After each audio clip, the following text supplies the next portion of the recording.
Yeah, so we primarily work with employers, small employers, medium employers, large employers, to do some version of their healthcare benefits.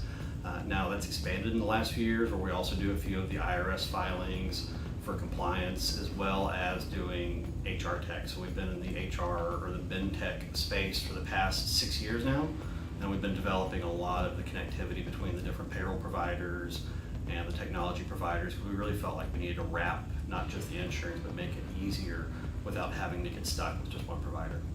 Yeah, so it was a career by mistake. I was originally on a path going through college. The goal was to go through seminary and work in the ministry. After several years of interning in the ministry, interning with the church in Arlington, really realized that was not where I wanted to be. It wasn't my calling in life.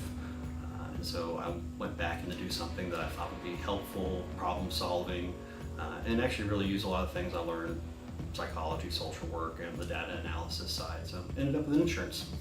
So every company, every employee has a very unique, special problem that needs to be solved. Healthcare is our main thing we deal with. And so that's a very personal, emotional effect, whether it's the financial impact, the time and hassle, the actual something's going wrong in someone's life. And so being able to solve that or step in with that or help them create a way to get through a path that's really kind of stacked against them, to help them get through, that's really, really rewarding.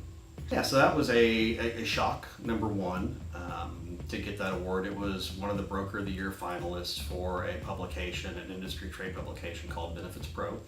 And there were 5 finalists throughout the year, so I just recently went out to San Diego for that event.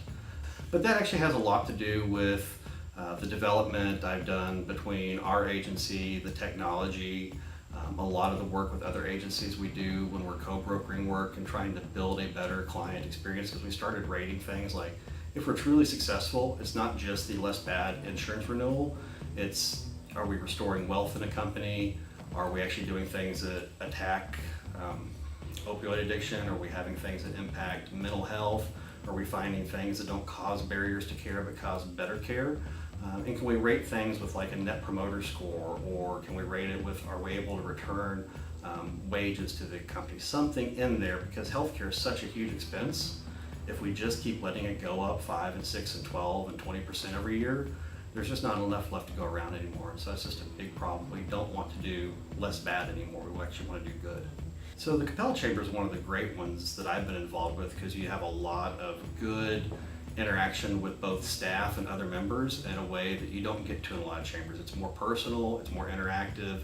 If you give it just a little bit, you get a lot more than you do somewhere else where you get a little bit lost. You know, number one, I'm here in Capella most often. Even though I have a Fort Worth and a Dallas office, I stay here because it's easier and nicer and funner. I do a little bit of the co-working out of the collective office, but you know, our website is AGIAINC. Not the cleanest, but agiainc.com, and that has direct contact to us, as well as the member directly.